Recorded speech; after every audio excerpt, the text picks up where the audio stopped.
guys, welcome back. So it's almost like 3 weeks that I've got my M2.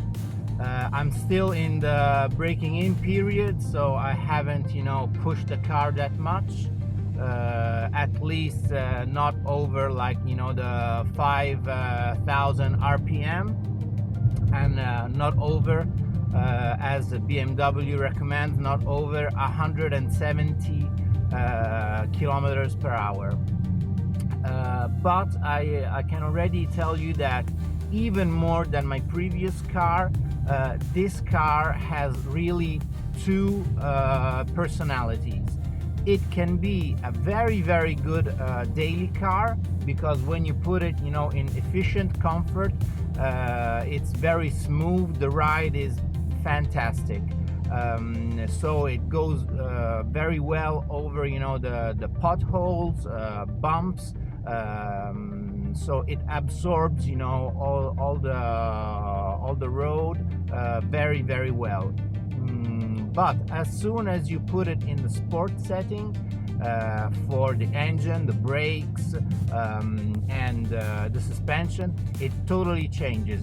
It's a car that is can be very capable even for a track day.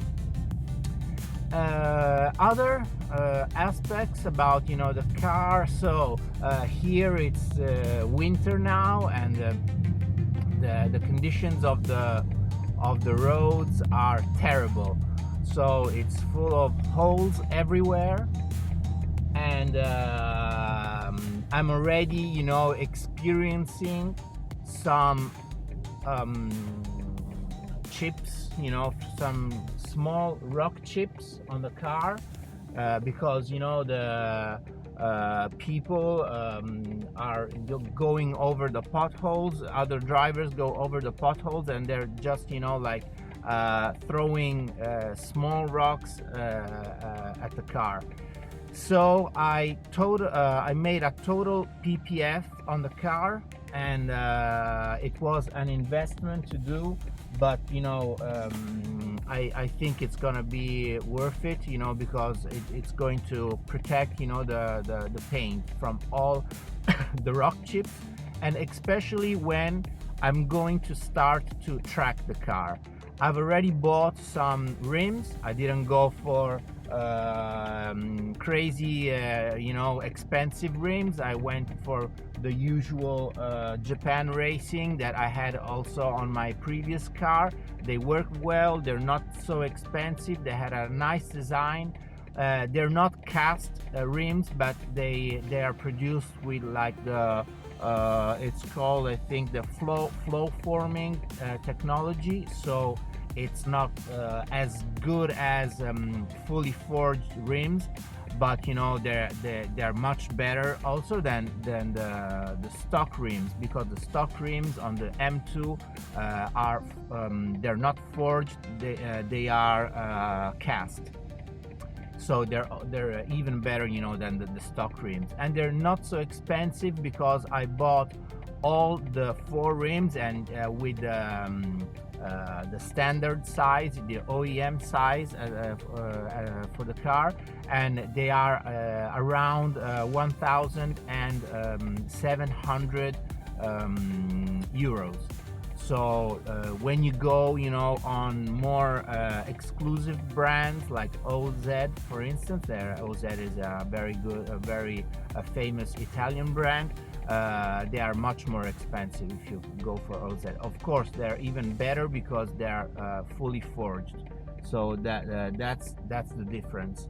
I still have to buy some proper track tires, and I'm making some research on the internet. For the moment, I am very interested in the Nankang CRS, and also the Bridgestone Potenza Race. These are like 2 track tires available here in Italy, because I found out, unfortunately, that all the very high performance track tires here in Italy, they're very hard to purchase. They're not available. So I was going, you know, for a new Bridgestone, like they're called, I think they're called RE71S or Z, and they're not available here in Italy. So I mean, it was kind of a bummer, but okay, I have to purchase what I can find here in Italy. So they are I'll just switch off the car. I can go for the CRS and the Potenza race. Of course, we have the Michelin Cup 2. The Michelin Cup 2 are very famous, but I think that they have very low longevity. So I don't want to, you know, like change my tires like every 2 track days.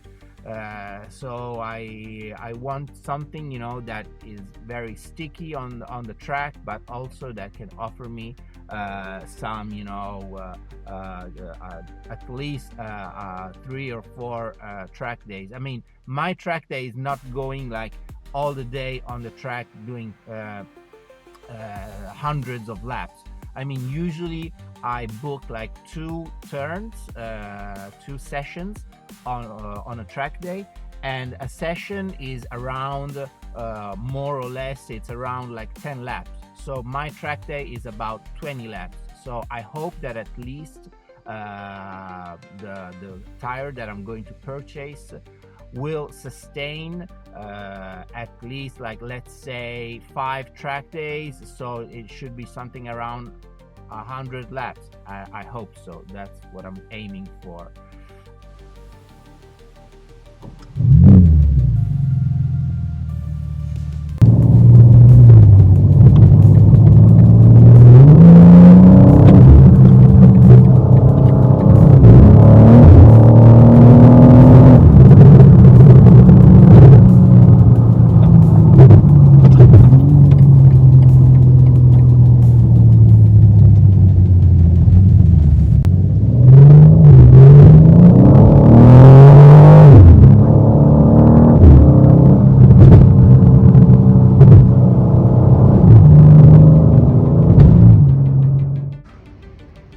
So let's go together for a quick walk around the car. So some things that I really like about the car, some design aspects, are the power dome on the hood. As you can see, it really gives you a hint of the powerful engine. And the wheel arches. The wheel arches are just amazing. They pop out, you know, from the side of the car, and it reminds me like of the old M3, like the E30, that had, you know, like the really crazy wheel arches. And something that, you know, many have criticized about the car are like these boxy kind of boxy the design, you know, for the fake air vents. But you know, they're not that bad. And another aspect about the car that is just amazing is the quad tips for the exhaust. That's, you know, very nice. The design of the rims is also nice, and the very powerful braking system. You know, the brakes are also amazing. And here you can have another view of the wheel arches that, you know, for me are the best part of the car, are these wheel arches. And let's go to the front. So let's have a look, you know, at the very big brakes, the big brake kit. I went for the blue calipers because I thought, you know, that the blue was, you know, going well, you know, with the gray paint. My previous car had red calipers, so this time I wanted to change. Oh, and something that, you know, was a bit of a bummer for me is that I received the car, you know, they gave me the car with the Pirelli. I was hoping for the Michelin, the Pilot Sport, but they gave the car with the Pirelli P0s. Same tire as I had, you know, my previous car. They're a good tire, but you know, I think that Michelin Pilot Sport maybe are better. The front design of the car is nice, but you know, it's not my favorite part of the car. I think, you know, the rear wheel arches and the hood of the car is very nice. The front part is okay, but it's nothing, you know, spectacular. So let's open the car. As I told you before, I fully PPF'd the car because the conditions of the road are, you know, just disgusting, you know, because you can also see here that it's full of holes everywhere, but and it's like a parking space. The roads are even worse. So the design of the car is very nice. The screen is just humongous, and as you can see, I didn't go for, you know, the whole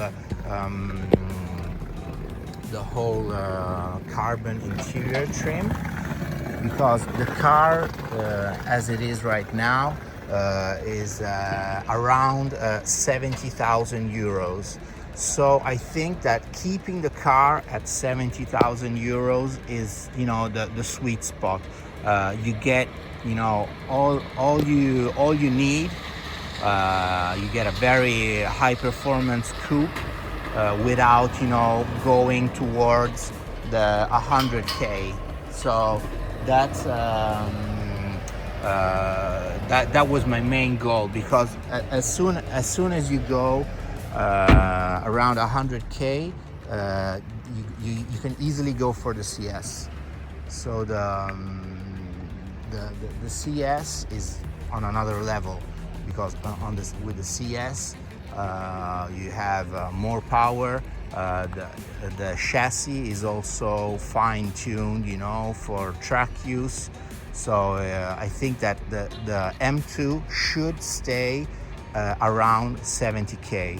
So I didn't want to. I didn't, for instance, I didn't go for carbon roof, carbon seats, carbon trim, carbon everything, because, you know, it was just going to go up to the moon, the price. So I think that as it is, you know, a very nice package. Also, I'll show you this side, the passenger side. Okay, maybe there's some sun glare. From here you can see like the curved screen is just humongous, and you know, the interior is well made. You get like this graphite interior. There was like the graphite, the aluminium, and the rhombical.